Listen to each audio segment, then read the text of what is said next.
Hey, you made it. Welcome to Thanksgiving Chaos. Mwah. I'm glad you're here. Everyone will be really happy to meet you. Come on in. Just put your jacket there on that chair. Awesome. Oh, thank you. You didn't have to bring anything. Yeah, wine is always a safe bet, especially as the night goes on. Yeah, it's hopping. It always is. Let me kind of show you around a bit before things get even crazier. Okay, so we'll be eating in here later. Yeah, the table turned out nice. Grandma always goes all out.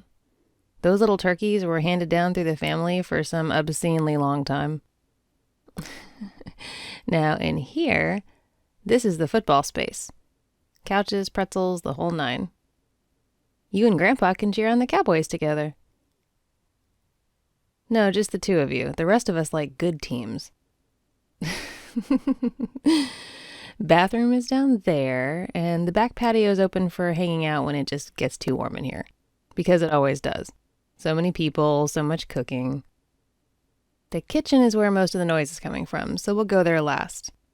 But first, this is the playroom. Yep, all the grandkids are in here, staying out of the way. They have their own TV and everything. Grandma keeps toys and puzzles and stuff, so there's plenty to do. It's actually pretty smart. Yep, I spent many a holiday in here as a kid. But now I'm at the grown-up table, which is less fun, frankly. Doesn't mean I can't still visit with the younger cousins, though. Oh yeah, we still hang out. And actually, we have a tradition that we need to get to before it gets too late. Oh, you'll see. Hey guys, look who's here. Yep, this is the one I was telling you all about. You have to be nice, got it? Good. Yeah, we're gonna play, but I thought you might want to hear the story first. Okay, let's do it. Let me sit down. Come here, you sit with me. Right here. Good. I think you're going to enjoy this. Everyone else, gather around on the floor. Let's do this right. Yep, you sit right there. No, make room for your sister. Come on, guys, you know the drill. Okay. Everyone ready for the story? It's time for the annual telling of the tale of the slaying of the Thanksgiving dragon. Don't look at me like that. You'll understand soon, I promise. We do this every year. Ahem. Once, decades upon decades ago, there was a Thanksgiving day much like this one, in a town much like this one. It was bitterly cold, and the wind was howling, but that didn't stop the festivities that everyone enjoyed. The people of the town were gathered along the road to cheer as the armies marched past in celebration of the special day. The children drank hot cocoa. The musicians played cheerful tunes. Everyone was having a wonderful time commemorating the holiday. The soldiers marched with their boots shining and their helmets bright. It was a glorious sight to behold. And among the ranks of the armies as they marched, there were the dragons. Ooh. Ah. All right. Several large, mean dragons who had tried to take over the town had been captured before this special day. And now they were being brought out before the people so that everyone could cheer. The dragons were bound and led by strong handlers because they were so large and so crafty. Nothing would stop them from trying to escape and wreak havoc on the town, so everyone had to be very careful around them. They were fearsome, but the soldiers were sure that they had everything under control. The people marveled at the dragons' fierce faces and bright scales. And then, say it with me, everyone. And then, right. Very good, you guys. So, the spirit of the north wind liked the dragons and decided to make trouble for the town and the people in it. The wind began to blow harder and harder. It whipped around faster and faster, and it lifted the dragons so they began to fly higher and higher. The soldiers weren't expecting the dragons to fly higher. They started to struggle as the wind was making the dragons stronger. The people thought at first that it was part of the celebration, but soon the crowd realized that something was wrong. The dragons were beginning to break free. One dragon in particular began to get so strong and so fierce that he started lifting his handlers off their feet. Hey, what was that dragon's name? You don't remember? Right. Barnard the Amethyst, fiercest dragon of the West. So, Barnard's lips were parted in a grin that promised death upon any that crossed him. He began to push up into the sky, helped by the north wind. He began to break his tethers, one after another. The soldiers on the ground who were holding him were pulled up and around until they began to grab onto each other just to stay safely down. They were losing the battle. Barnard was close to being free. If he succeeded, who knew what havoc he would wreak on the town? What happened next? Do you guys remember? Yes, the Sword of Light.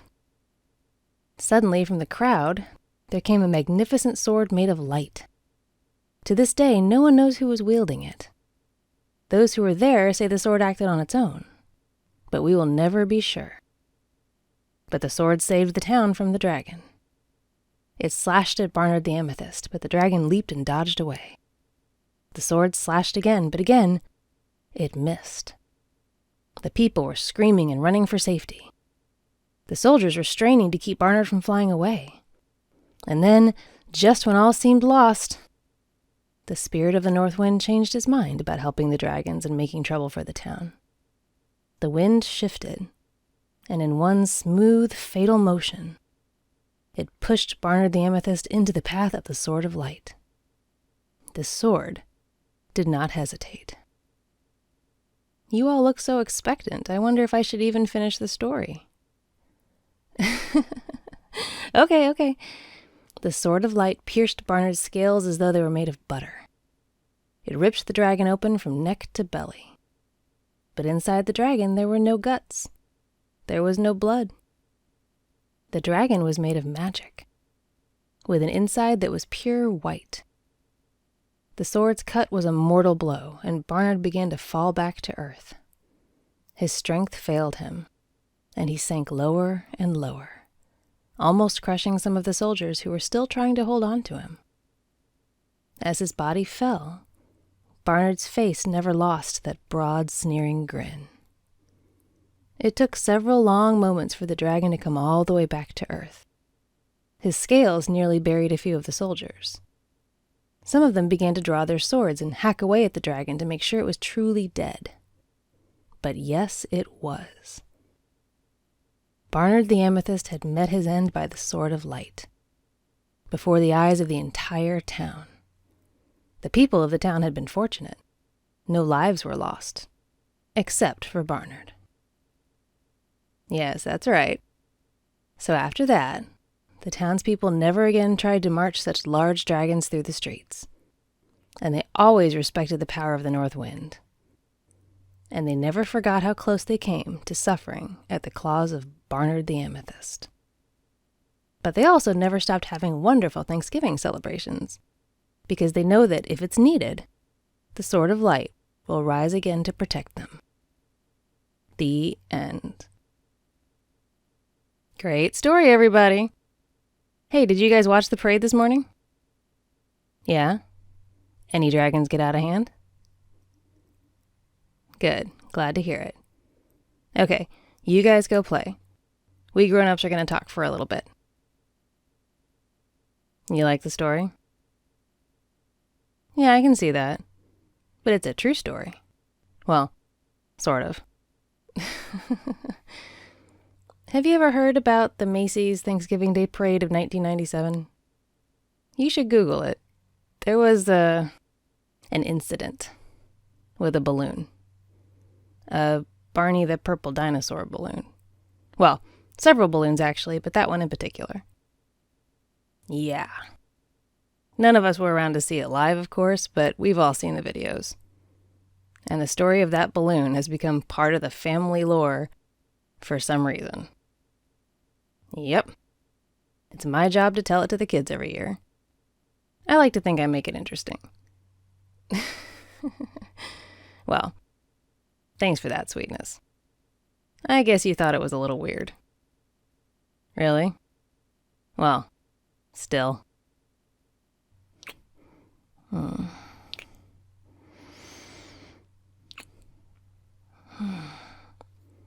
Thanksgiving kisses, my favorite. Okay. How about we go tackle the kitchen and say hi to everybody now?